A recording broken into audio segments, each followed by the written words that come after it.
We've received intel that suggests Stargazer has established itself as a data broker for various cartels, guerrilla factions, and other paramilitary groups. We're sending you in to download evidence off their equipment so we can out them for what they really are.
This is Zeus.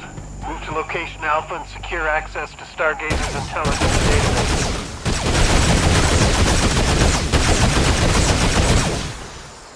Weapon dry. Reloading.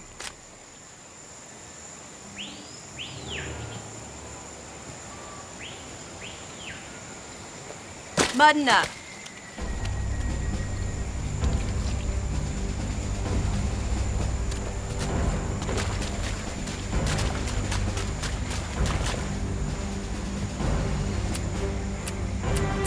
Check these coordinates.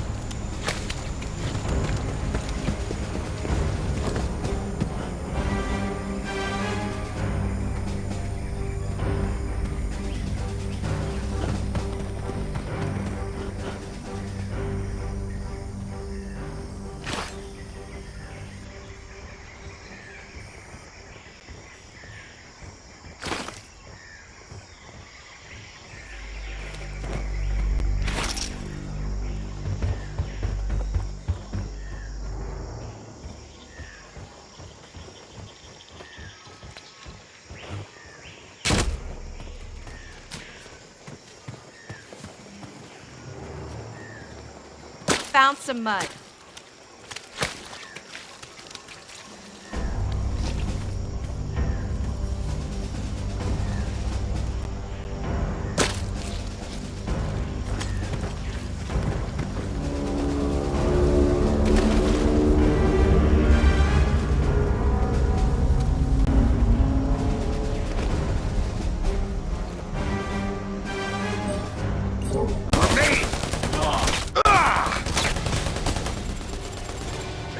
Hostiles have been confirmed in the area.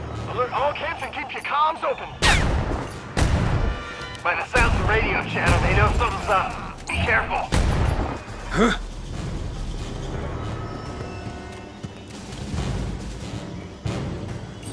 Armored trooper.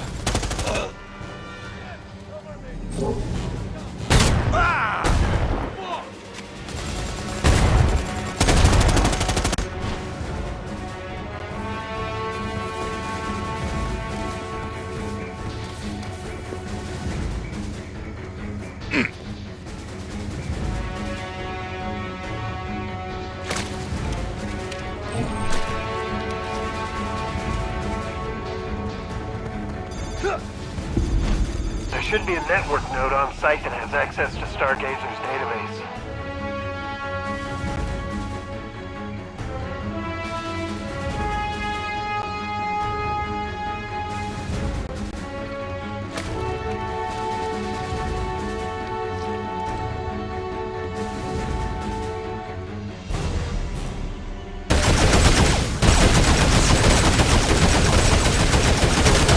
Enemy down! Changing mags!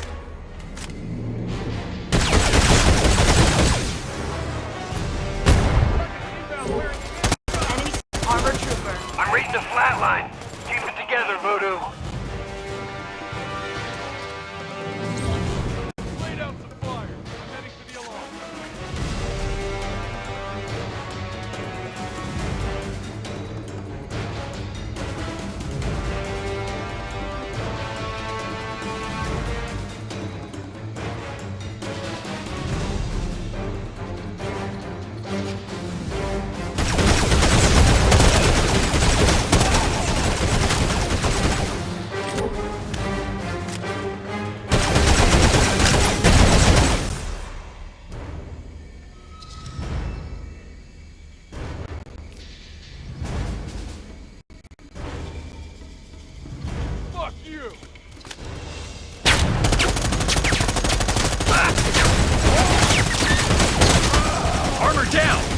Weapon dry. Reloading.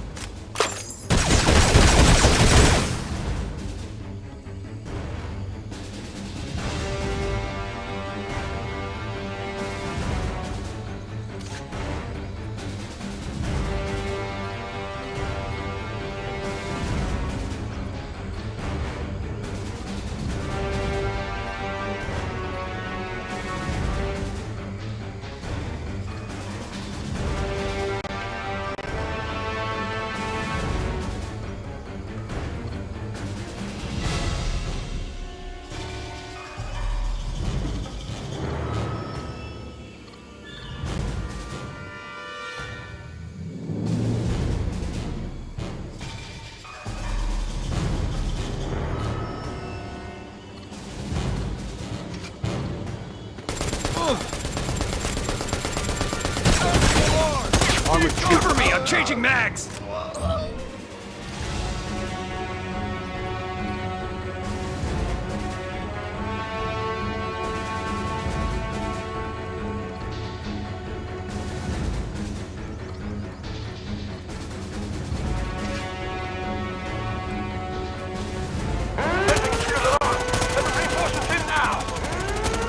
Get ready! Hostiles incoming!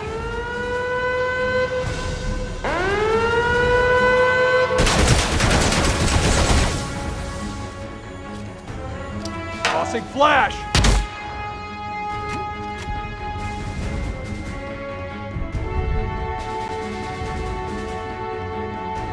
Tough God.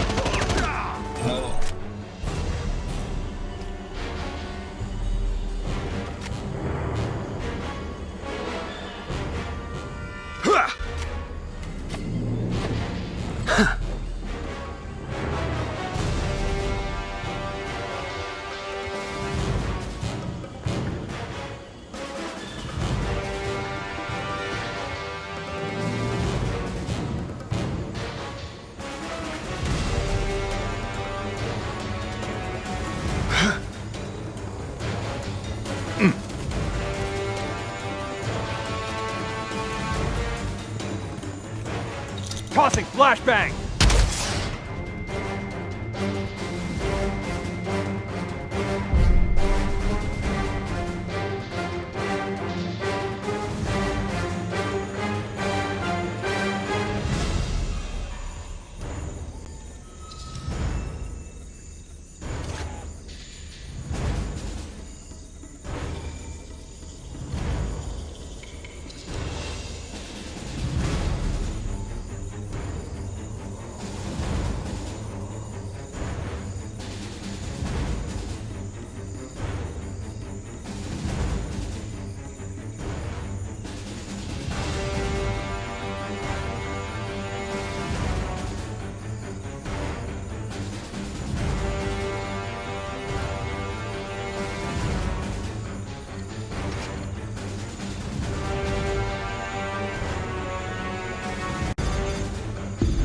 There it is. Plug it in and let the drive do its work.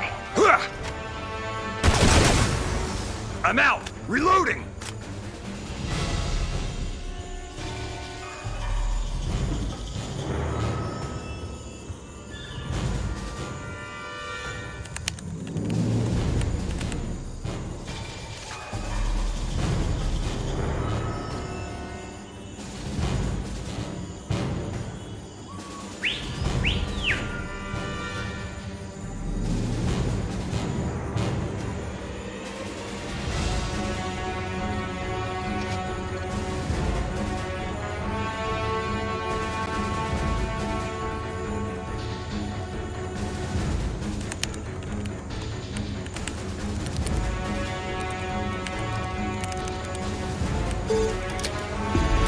Download's in progress, but the connection's not secure.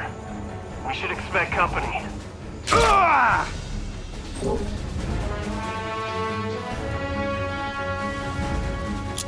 Flashbang out!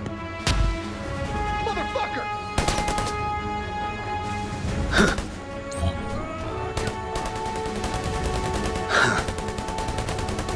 Swapping bags. Cover me.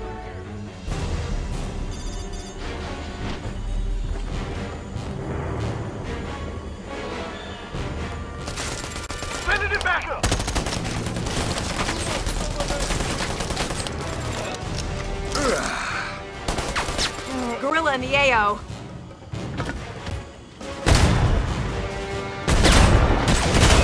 Tango down! Reloading! Cover me!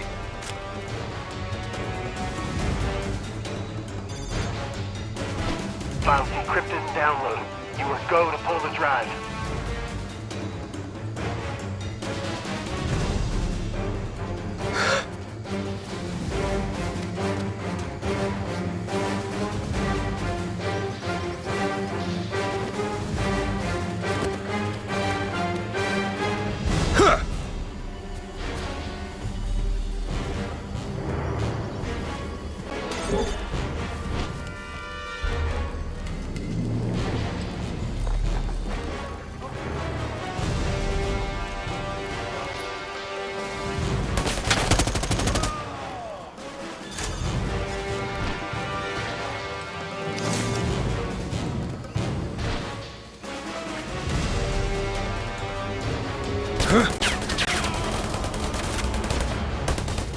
Back.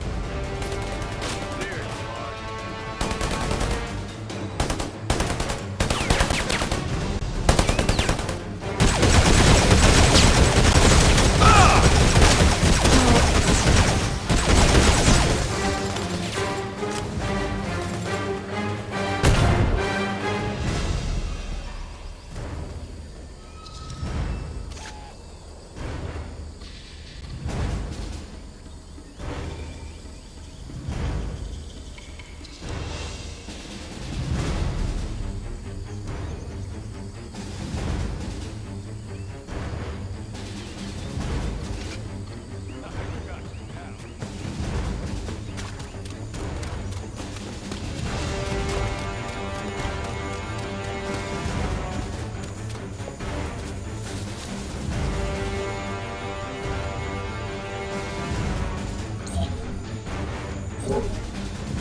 Changing mags.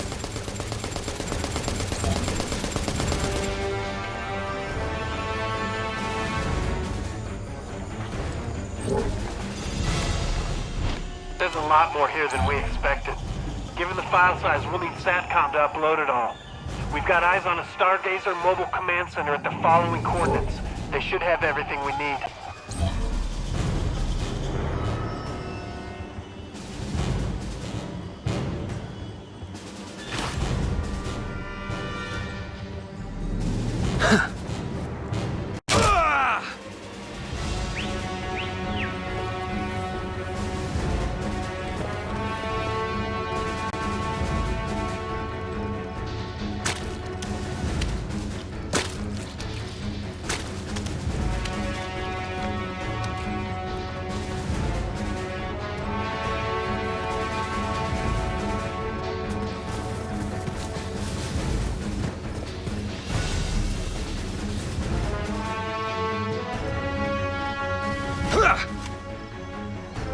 They'll never see me coming.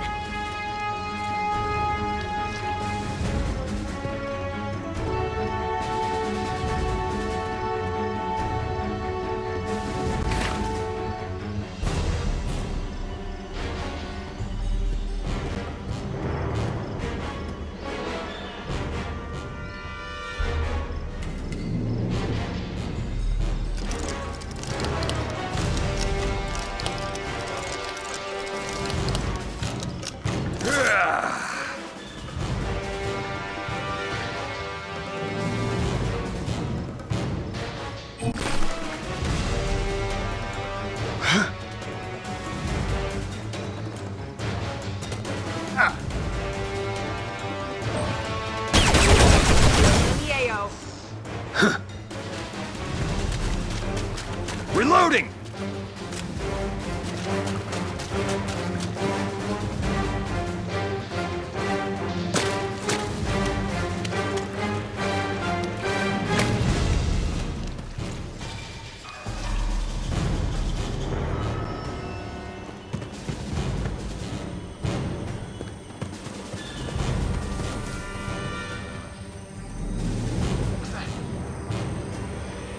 Some lovely organic camo. You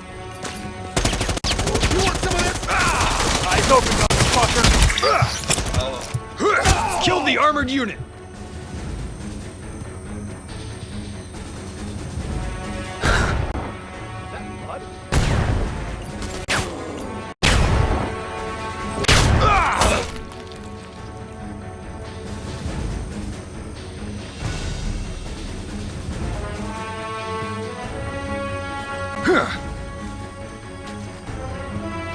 Are you guys lost? Get back to the mission! There should be terminal access on the side of the vehicle. That's the negative, Voodoo 1. Your signal's being jammed. Find the transmitters and take them out before attempting transmission.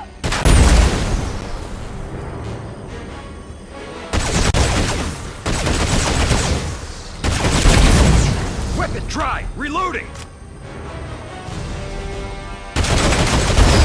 Changing mags! Connection is go. Start the upload.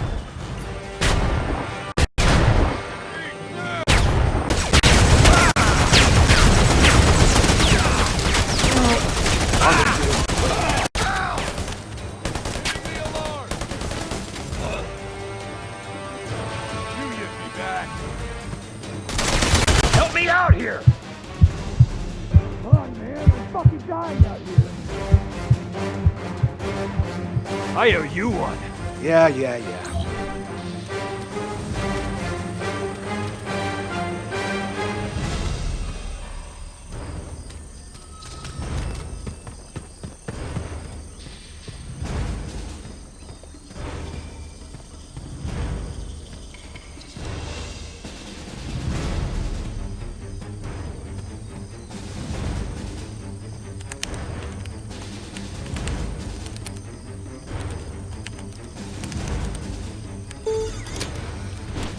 We've been detected.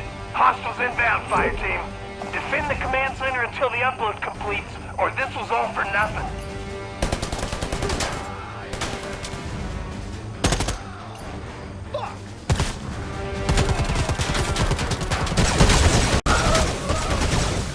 Target eliminated. Reloading!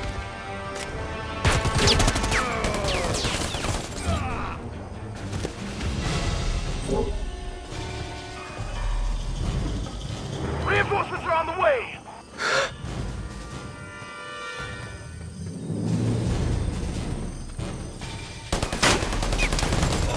I got you now.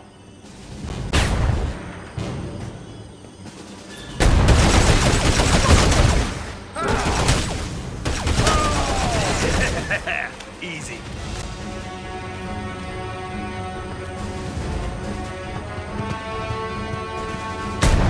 God, you motherfucker! Target is on the objective.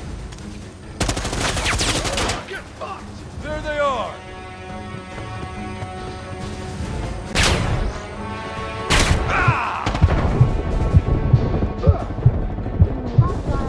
I need help. Upload complete. Grab the drive. Down and They don't know bleeding what we fast. copied, I'm trying. and Reloading. everything in their database is potentially compromised.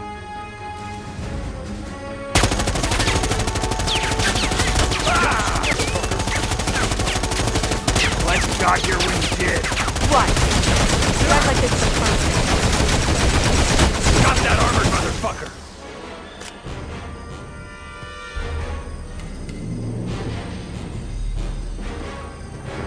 First aid.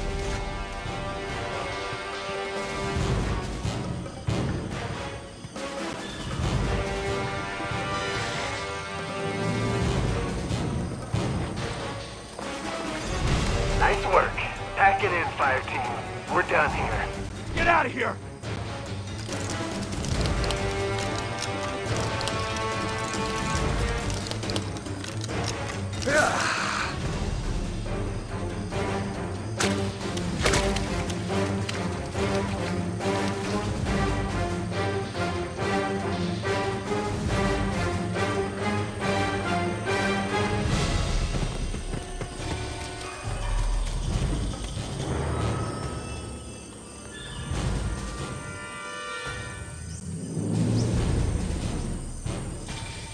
Applying camo.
Secure the area and prepare for evac. Solid copy, Voodoo. Chopper inbound.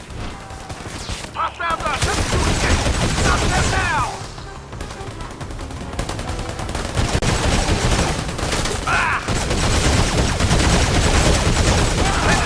Reloading! Cover me! Contact eliminated!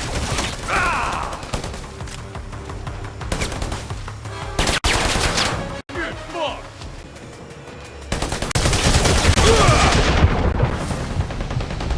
5 team members down. Stick to the mission.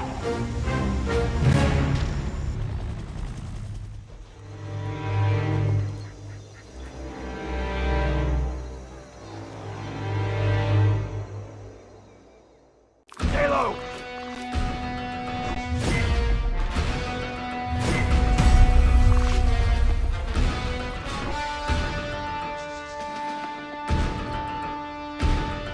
Voodoo, easy as hot. Make it quick.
still dangerous.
Why does it have to be so fucking hot?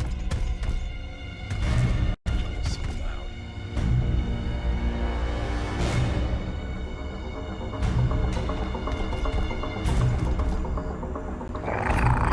That ain't you. Shit, what is it? Keep it busy. I'll get the alarm.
right here.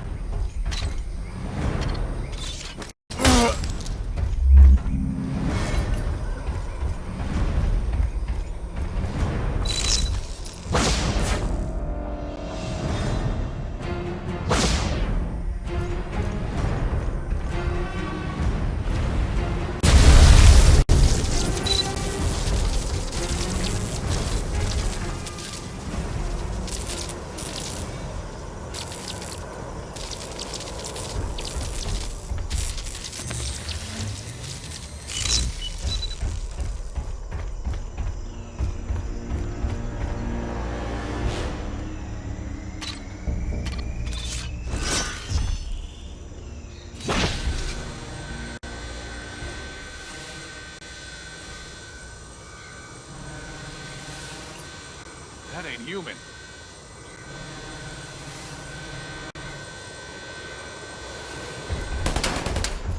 Fuck!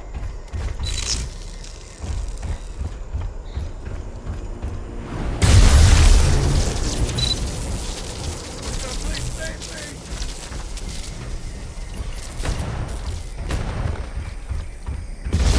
Heads up, incoming!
July 2nd, 1997.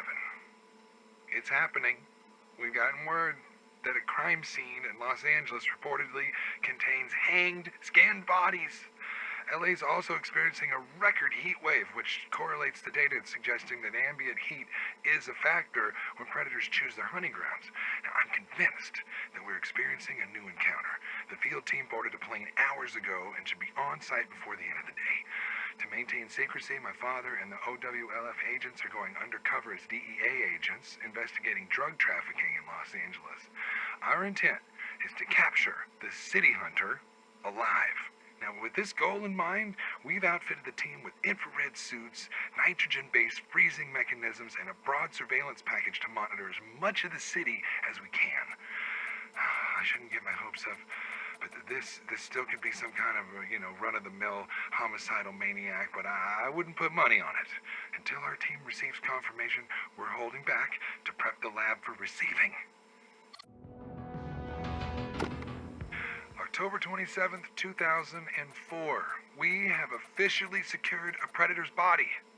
Granted, it's pretty shot up, but it'll give us a wealth of information on their biology. I considered asking Dutch's team to look into less damaging methods of subduing the predator, but still Dutch and his team somehow achieved body exfiltration before it was intercepted or destroyed. So, while examinations of the body are ongoing, we're running parallel tests on the plasma caster weapon. No attempts at firing have been made, as we are still trying to figure it out, and whether or not it's functional. My hope is we can obtain more of these weapons for comparison, which would hopefully lead to replicating the technology. Having the weapon of our enemy would dramatically increase our odds in an all-out conflict. We pulled a live predator from the wreck. We brought it back here. It's in the lab. It's restrained and hopefully sedated. With everything I learned from the post-mortems in the OWLF, I took my best guess as to what would keep the specimen unconscious. It's all just so insane. We had protocols against this at OWLF. We do not retrieve live specimens. I mean, their whole fucking existence is a hostile, violent mystery to us. Why the hell would we bring one home? Oh, God, I wish I was excited. I should be excited, but I'm not. I mean, this might be an unpopular opinion, but after so many cadavers, there's only so much more a live specimen can tell you. I mean, whatever we could learn won't be worth the risk, especially not for me. The only thing of value to us in a live predator is in its head. Language, culture, intentions, interstellar knowledge, why they love skulls so much. I mean, that's the valuable stuff, but it's all too dangerous. We have no idea what it can do, how much harm it can cause. I wish I could just poison its IV and end this nightmare before it begins.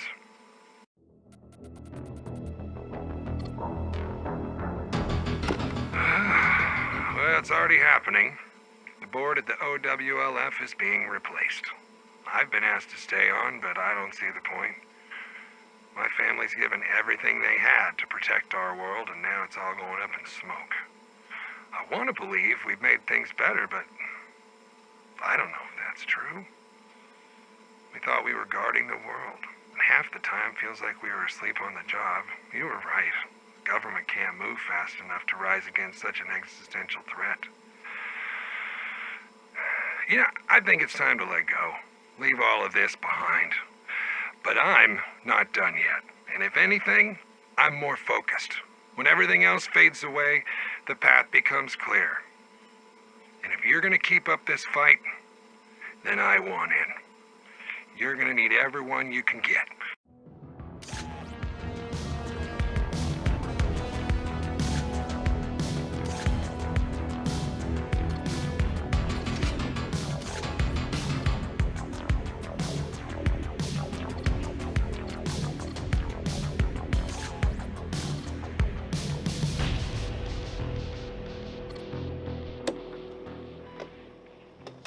It's September 12th, 1987.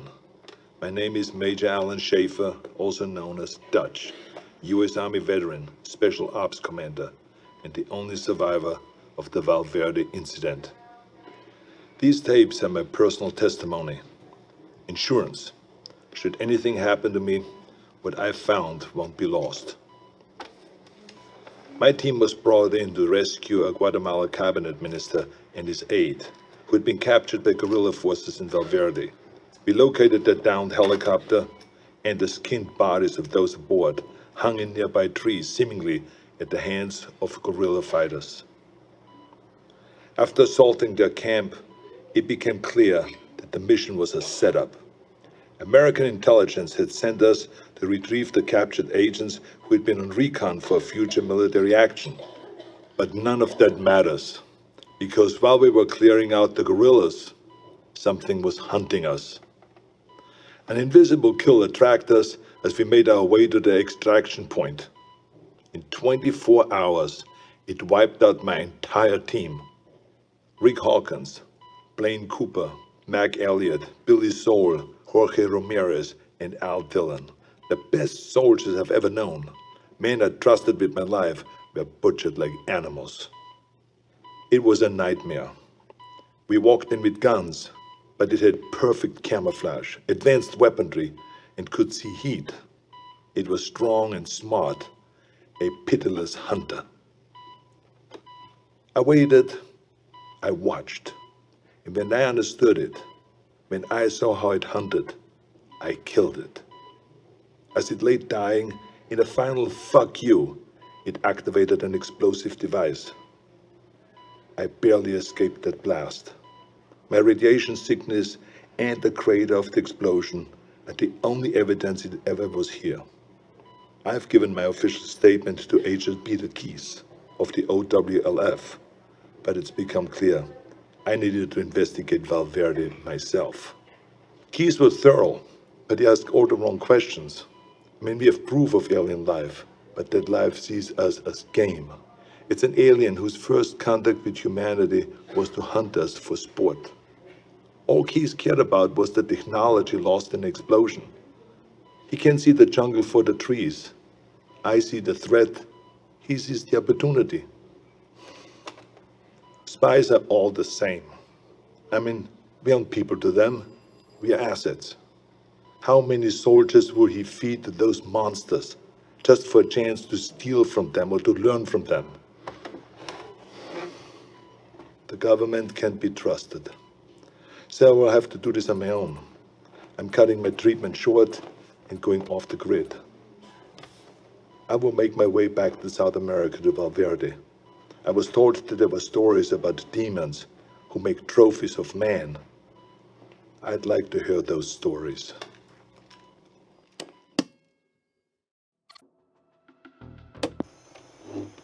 April 8th, 1991. I'm not dead yet. I'll admit, I regret not curing my radiation sickness before I left. It made leaving the country difficult. I cashed in a few favors, took one too many off-the-book flights in rusted-out buckets, but I made it back to Valverde.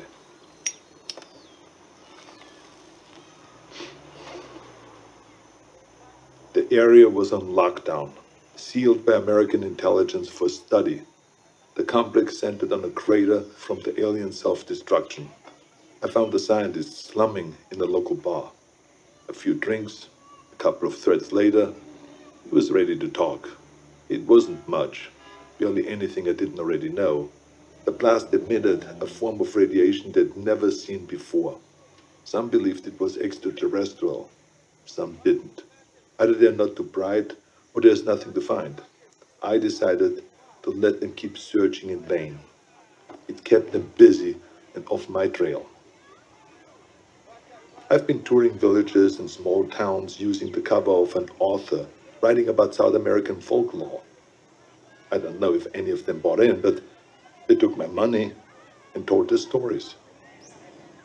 The closer they were to the jungle, the more stories of devils in the trees. Some were bullshit, made up on the spot, but some carried consistencies that I couldn't ignore.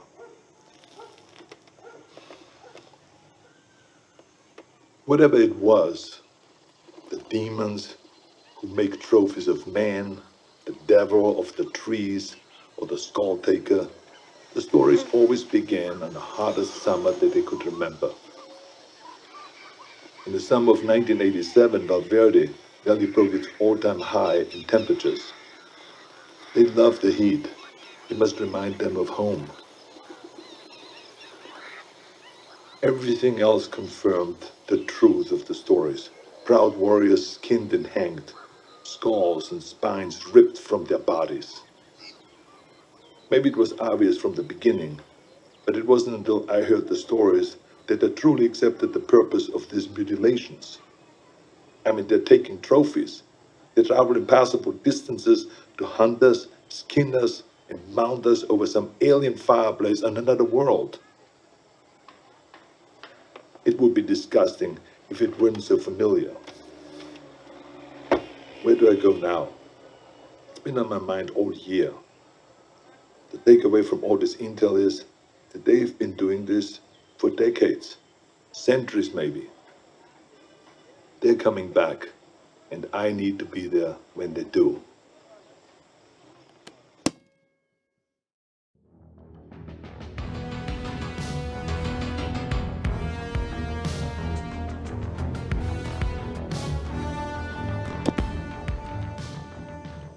June 27th, 1992. It's hard to remember that the most important part of an operation is patience. You can plan the perfect op, but you can't account for everything. If shit goes south, there's nothing to do but to adapt and finish the mission.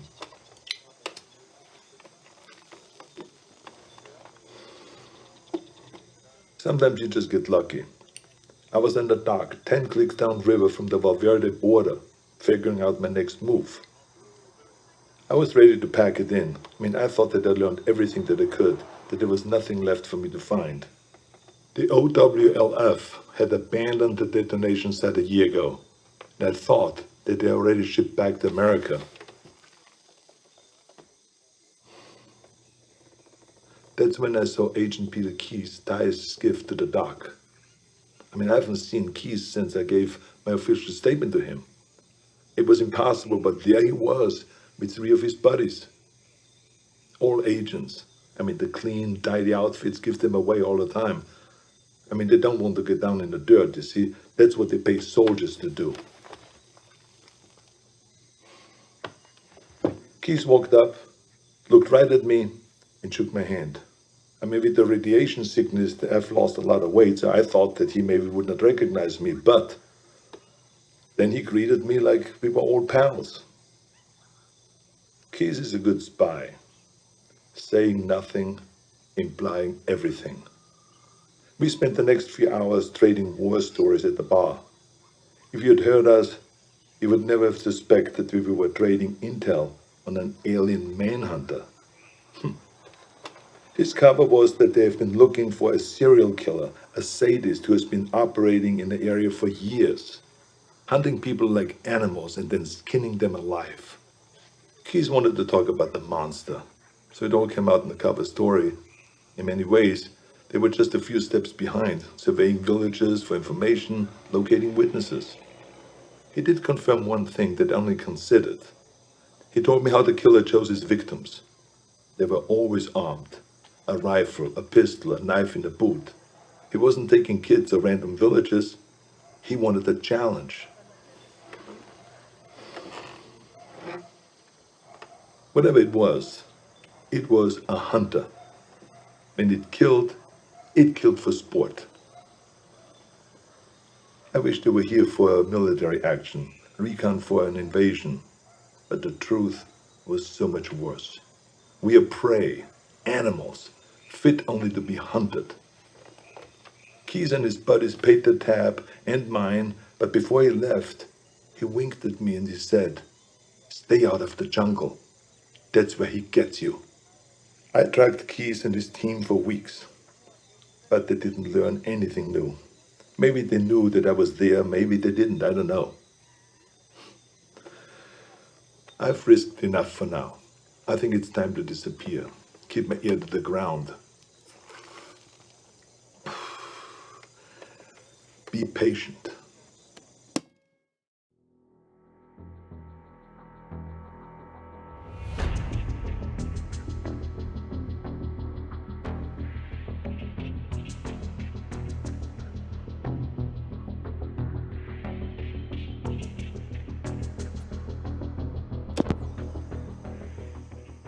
June 27th, 1992.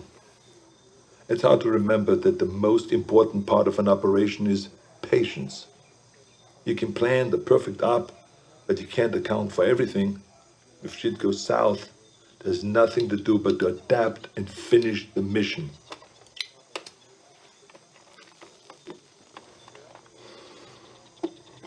Sometimes you just get lucky. I was in the dock, 10 clicks downriver from the Valverde border, figuring out my next move. I was ready to pack it in. I thought that I learned everything that I could, that there was nothing left for me to find. The OWLF had abandoned the detonation site a year ago. I thought that they already shipped back to America.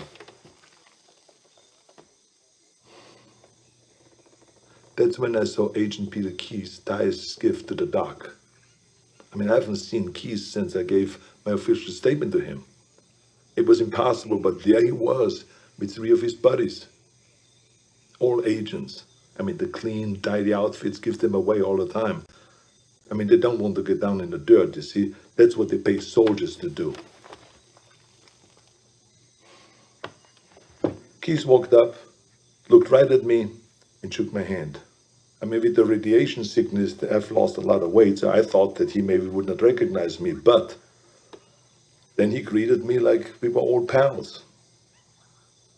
Keyes is a good spy, saying nothing, implying everything.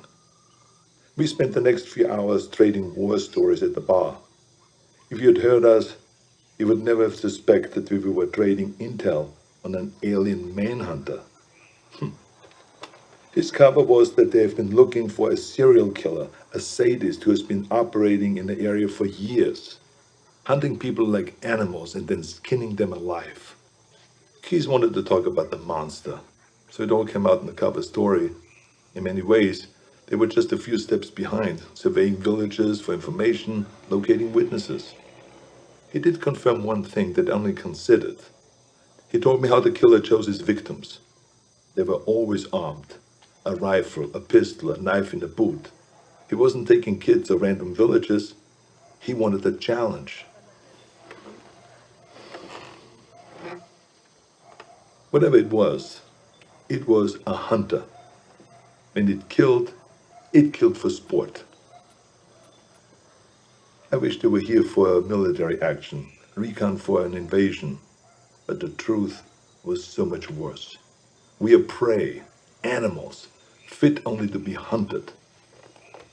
Keyes and his buddies paid the tab and mine, but before he left, he winked at me and he said, "Stay out of the jungle. That's where he gets you." I tracked Keyes and his team for weeks, but they didn't learn anything new. Maybe they knew that I was there, maybe they didn't, I don't know. I've risked enough for now. I think it's time to disappear. Keep my ear to the ground. Be patient.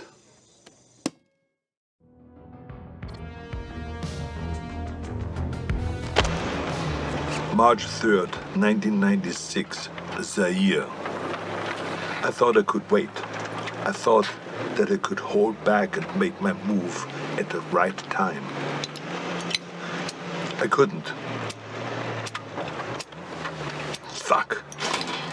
I had to find them. I needed to hunt it or let it hunt me. I joined up with any private military company that was headed into the hot zone. I pulled every string, cashed out every favor just to follow the sweat and the death that attracted the demon. I eventually put together a team myself.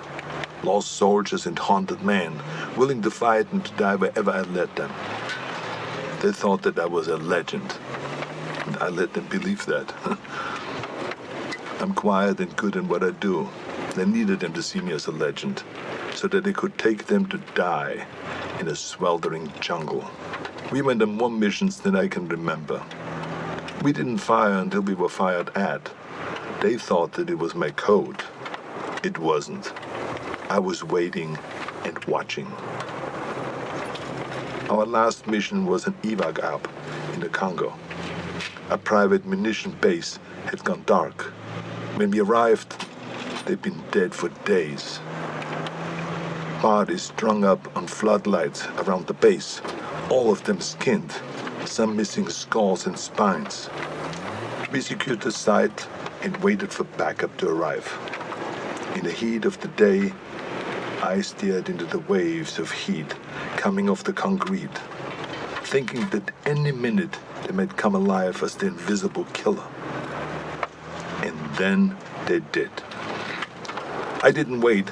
I unloaded every round I had. Trusting me, my team fired in the same direction. It wasn't the first time I'd done it, but this time I knew what I was looking for. It was so fast, we couldn't hit it. We panicked, and stray rounds struck the crate of RPGs. And that explosion hit other munitions that exploded. By the time the smoke cleared, the demon was dead, but so were all my men. I took samples of its blood, pieces of its anatomy, and what tech that I could salvage. And then I burned everything. Then it disappeared. I never checked in mid-HQ. As far as I know, I was counted among the dead.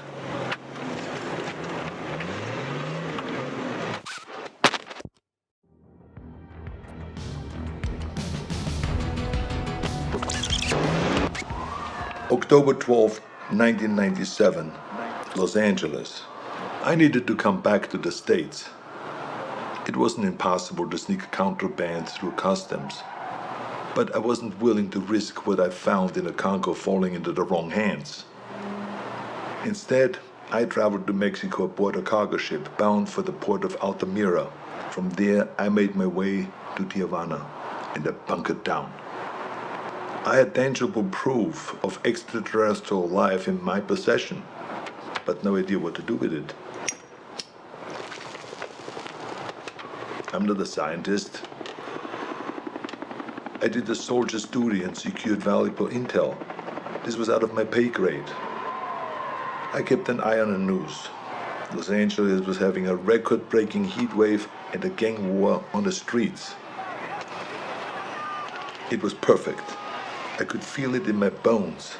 I'd been tracking them for so long, I could think like them. I could smell the prey. I could see the hunting ground. I had to get to LA. Crossing back into the States from Tijuana wasn't that difficult, but by the time that I'd reached the city, it was already over. Like Valverde, the OWLF only found crumbs. What I'd hoped might be an alien ship turned out to be only a launching site. I wanted it too much, and I got sloppy. I breached the OWLF's quarantine and was captured. I'd hoped to be bailed out by Agent Keyes, but he died. With Keyes gone, the OWLF was leaderless and disorganized. I was interrogated, but I negotiated my release by bartering the alien materials that I'd recovered from the Congo. During the negotiations, it was clear how little they knew. They needed someone who understood the threat, so I offered to work with the OWLF as a consulting advisor. They had the funding, the technology that I needed to continue my hunt. I wouldn't work for them, but I would work with them. There will be a weapon that I can use to hunt down these predators as they move to fresh ground. It's only a matter of time until they see us as a real threat. When the prey can fight back, it's no longer a hunt. It is war.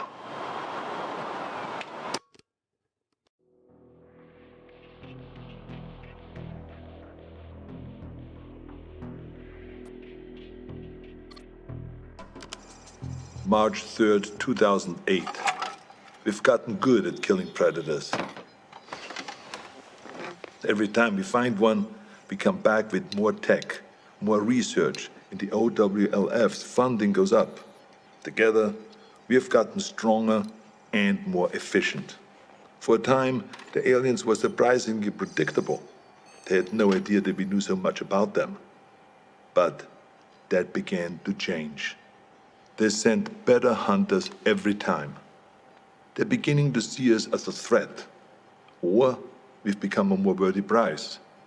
Maybe both.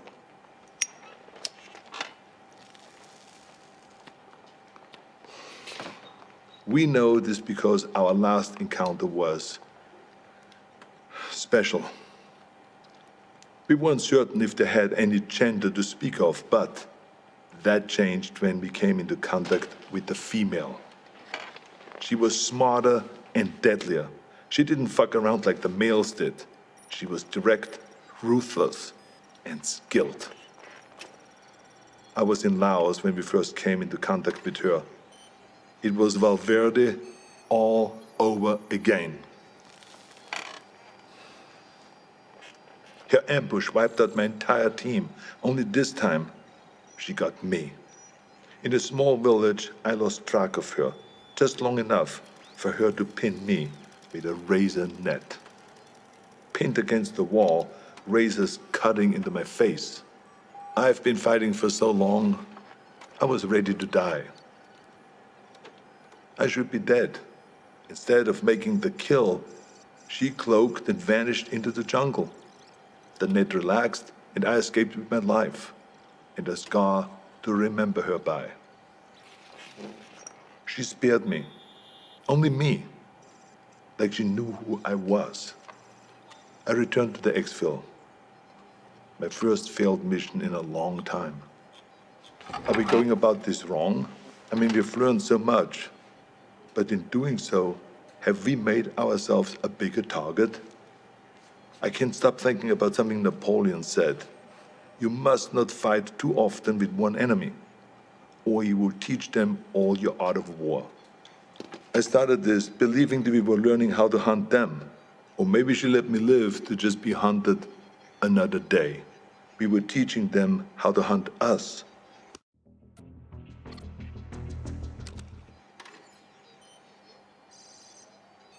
January 13th, 2019. I knew that the Predator's deployment to Earth would make it impossible to keep all of this a secret. Sooner or later, there would be another player on the board. I'd hoped that it would be another agency, one that understood and respected the threat. Project Stargazer. Our initial intelligence on Stargazer was that they were capable, funded, but inexperienced. But they were smart. They took the OWLF's funding and got it shut down. Everyone we could identify in their group was a disavowed member of another agency, including the OWLF. Lacking strong leadership and a clear directive, they were sloppy and arrogant. They were aware of the Predator's threat, and while they had many of the pieces, they struggled to see the bigger picture. Stargazer was so far behind that we didn't see them as a threat until the event in Mexico. The recovered Predator escape pod was an extraordinary find for Stargazer, but the death toll was a heavy price to pay for taking a Predator captive. My task force has many directives, but one of the most primary is we do not take captives. Retrieve technology, corpses, and other intelligence. But there's no value in a live Predator, only liability. The enemy does not want peace. The enemy does not negotiate. Its only drive on Earth is to hunt. What we might learn from a captive Predator would never be worth the risk to our people. Stargazer didn't learn from their mistakes, and the technology they've recovered has only made them cocky. When the government cut ties to the agency, it should have shuttered their project permanently, but they only shifted their goals. Guerrilla factions and private military companies are being contracted by Stargazer to set out bases and equipment in locations that we have identified as ideal hunting grounds. We believe that the former intelligence project is setting itself up to be a fully independent dealer of otherworldly arms. This is the worst-case scenario. Hostile forces will use those weapons on their enemies, and they will use them on us. All the while, the true enemy stalks us unseen. It's a distraction mankind can't afford. Stargazer would have to be dealt with. 2025. It's hard to believe that I'm still here recording this. I probably shouldn't be smoking in the med bay, but fuck it, it's my birthday, for Christ's sakes.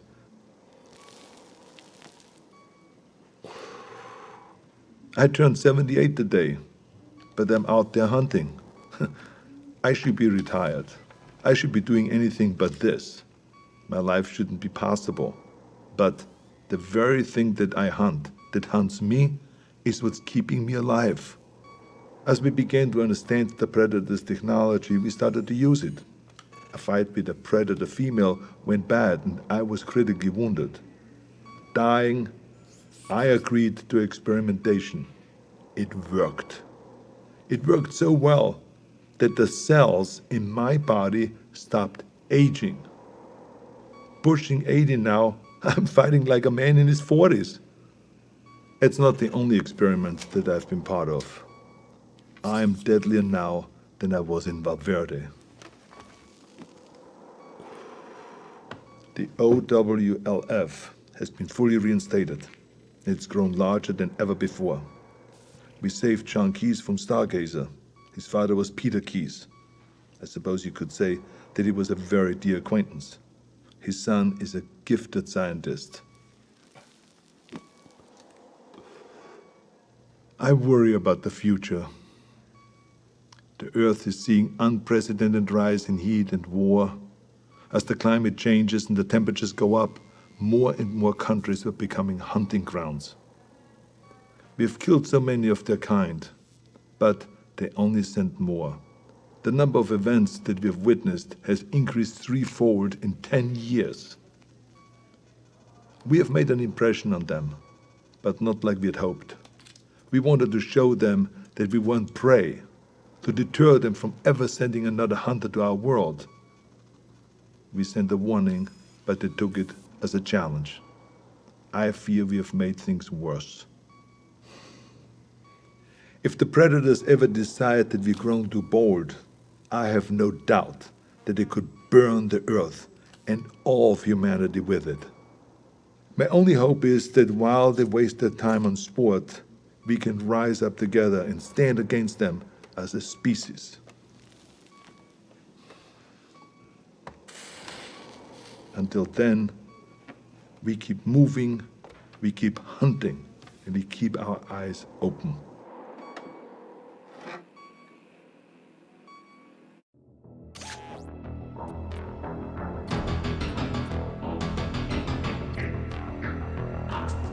Know how long this is going to take? Hang tight. We just got to get this thing recording. I'm a foreign national being held unlawfully.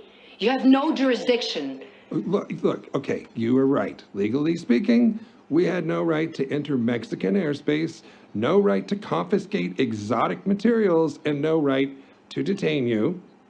This is a black site. Yes, ma'am. United States. It could be Canada. Climate's wrong. And your accents. Smart.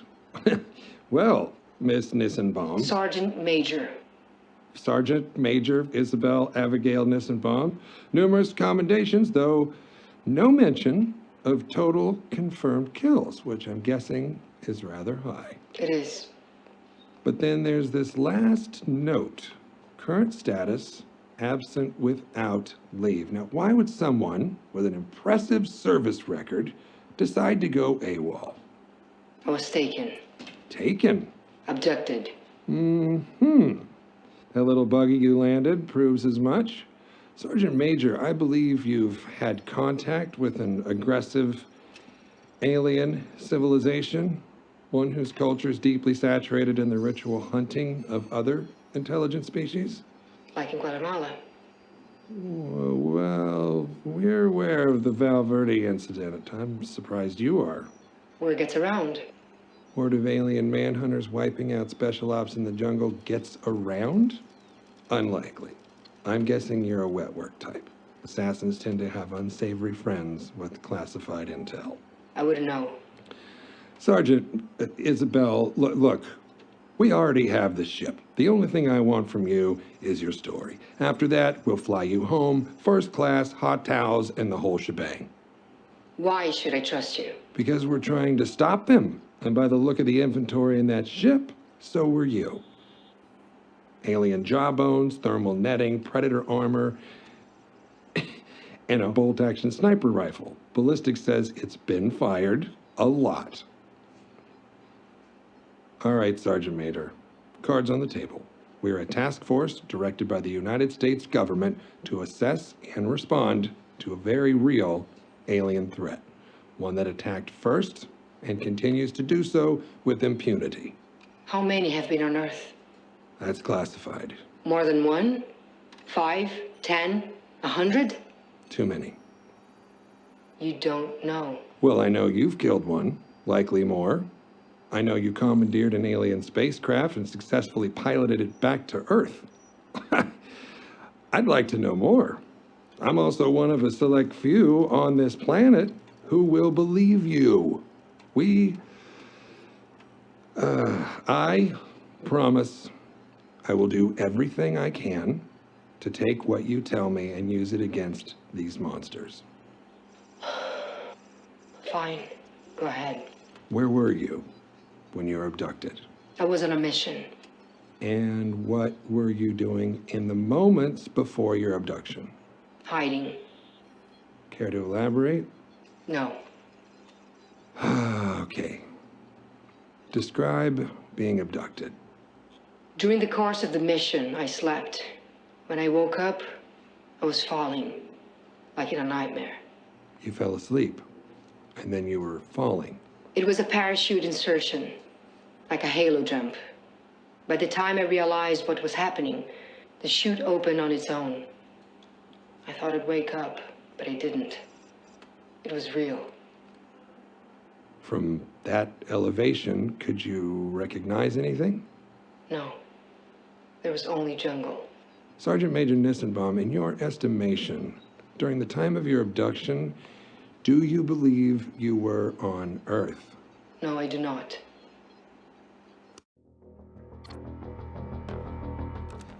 Sergeant Major, a terrestrial weapon was found inside the alien spacecraft.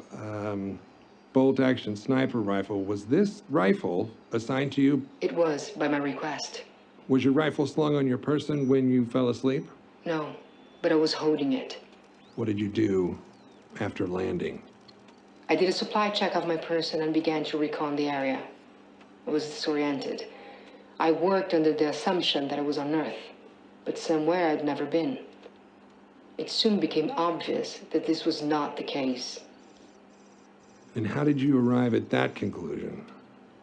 The combination of flora was wrong. Too many species together that shouldn't have been. Others that I couldn't identify at all. Were you alone during this time? At first. There were others. Not long after landing, I spotted an American mercenary, a Mexican cartel enforcer, and a Spetsnaz Special Forces soldier debriefing each other. I believe we were deployed to the planet at the same time. Over the course of several hours, we found 2 American serial killers, a Yakuza enforcer, and a member of a Sierra Leone RUF death squad. It didn't take long to see what we had in common. Killing. Yes. Yeah. Given the situation, we agreed to work together to find a way out of the jungle. After a short time, it became clear we were being pursued. Hunted. Can you expand on that? There were traps. Hunting animals used to flush us out. No shelters or signs of civilization. We concluded that the planet was a kind of preserve. We'd been brought there as prey. The whole planet was a game preserve. As far as we could tell, yeah. Of the 8 of you, how many survived? Myself and the American mercenary. You get his name? Royce.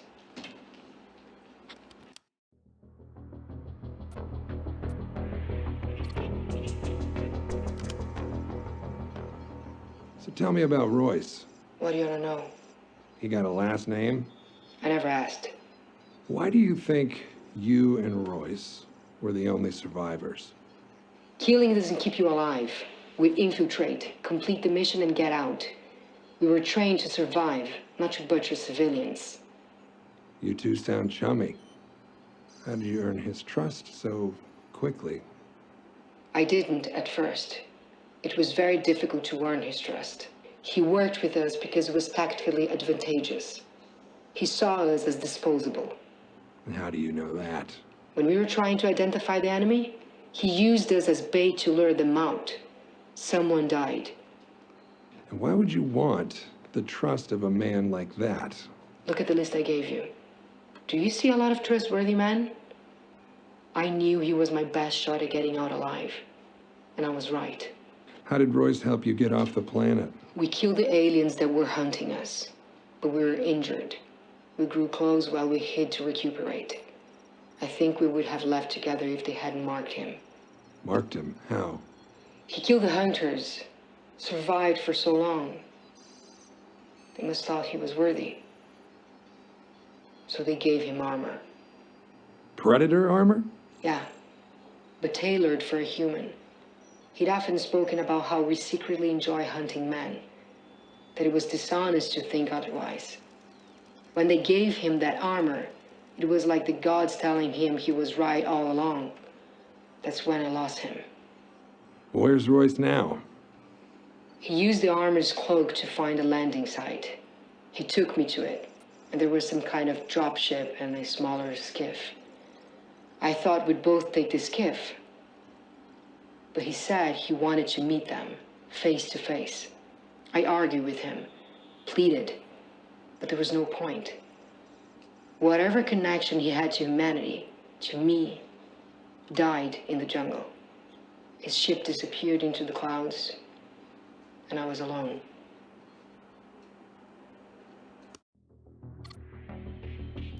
I want you to know I appreciate your cooperation here today. We're going to be chewing on your testimony for months. Sure. But now to the part that, frankly, I am really excited to hear about. How did you pilot an alien spacecraft back to Earth? And just to be clear, there are like 9 engineers with their ears pressed against that door. So, you know, be specific. Before he left, Royce unlocked and readied both ships using the computer on his armor. I don't know if he could have done more, or if he just didn't care to. But he responded to me as though I were one of the hunters. Everything was in their language. Well, how did you decipher their system? We're trained in naval navigation, so some things made sense out of practicality. Others I figured out through trial and error. Time was difficult to judge there, but I slept several times as I worked it out.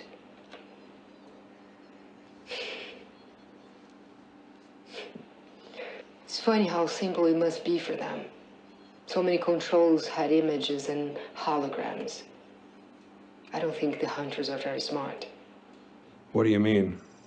We saw so many of them. Big ones, man-sized ones, but all hunters. There were no mechanics or techs. No one ever performed maintenance.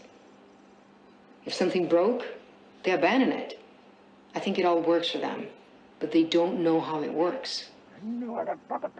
Would you fuck off? That's been a running theory of ours. Please, continue. I found a planetary directory and just spent hours going through it until I found Earth. I grabbed my supplies and started pushing buttons in the directory until the ship rumbled, and then I sat down and prayed. I don't know how long I was on the ship.